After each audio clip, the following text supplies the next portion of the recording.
நான் ரெடி இல்ல. நான் ரெடி. அது நீங்க ரெடியா? நான் ரெடி இல்லன்னு சொல்லிட்டேன். நான் பல்ராம் நாயுடு நாட் ரெடி. பரவாயில்லப்பா, பரவாயில்ல. அடுத்த போட்டியாளர் மீண்டும் கோகிலா. இப்ப நம்ம சில அழைப்புகளை பார்க்கலாம். ஹலோ, வணக்கம். வணக்கம் வணக்கம் வணக்கம் வணக்கம். உங்க பேர் என்ன? என்னது என் பேரை கேக்குறீங்களா? எல்லாம் உங்களுக்கு ஞாபகம் இல்லையா? நான் வேட்டைக்காரமா வந்திருக்கேன், ஓமகாசியா பாடியிருக்கேன். அப்படிப்பட்ட என்ன நீங்க எப்படி மறக்கலாம்? சரி, நீங்க கேட்டதுனால என் பேரை சொல்றேன். என் பேரு ஸ்ரீவத். Okay okay. இந்த டீச்சர்ஸ் டேக்கு நீங்க என்ன பண்ணீங்க? செலிப்ரேட் பண்ணேன். அதை எப்படி செலிப்ரேட் பண்ணீங்க? நான் வந்து டீச்சர்ஸ் டேக்கு வந்து என் டீச்சர்ஸ்க்கு வந்து கார்டு கொடுத்து செலிப்ரேட் பண்ணேன். சரி, இப்ப உங்களுக்கு ஒரு விடுகதை கேட்க போறேன். விடுகதையா? விடுகதையா இந்த வகை கேளுங்க. எதுக்கு வந்து எலிக்கு வால் இருக்கு? ஹலோ, வால் இருக்கா? என்னவோ நான் எலிய புத்தகமா பேசுறீங்க. சரி, ஓகே. எலிக்கு அது வந்து வாழைத்தனம் பண்ணோம்.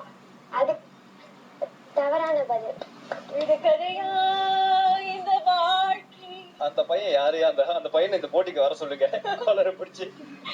இல்ல, அந்த பையன் ஏற்கனவே நம்ம நிகழ்ச்சியில பல தடவை பங்கெடுத்திருக்காரு. சாலமன் பாப்பையா மாதிரி பேசிருக்காரு.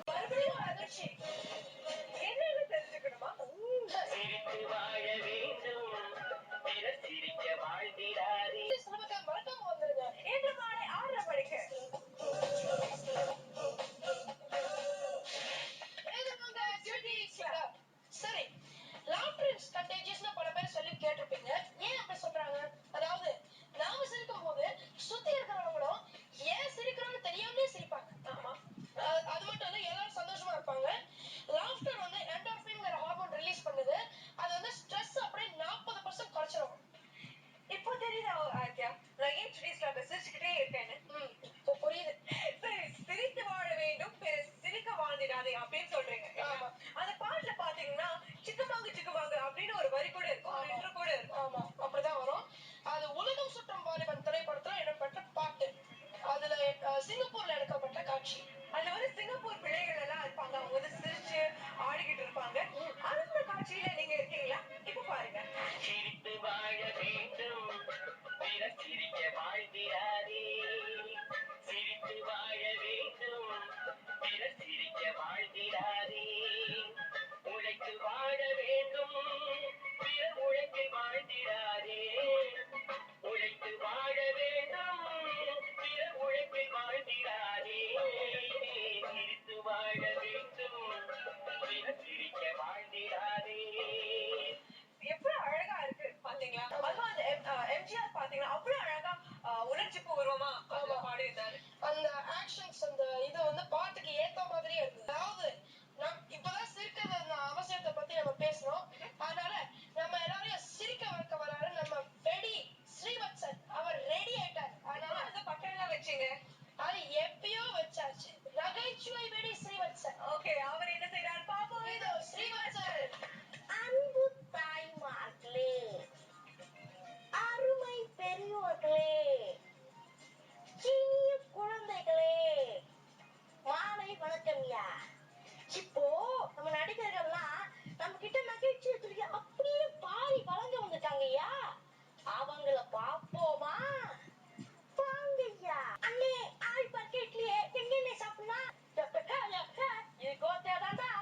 அதான் சுடுகாட்டுல சுடுகாட்டுல சுடுகாட்டுல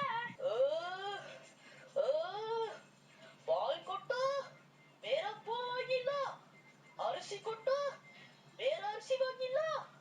அடா அடா, தேல் கொட்டு, இன்னொரு தேல் வாங்க முடியுமா?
இனி அருமை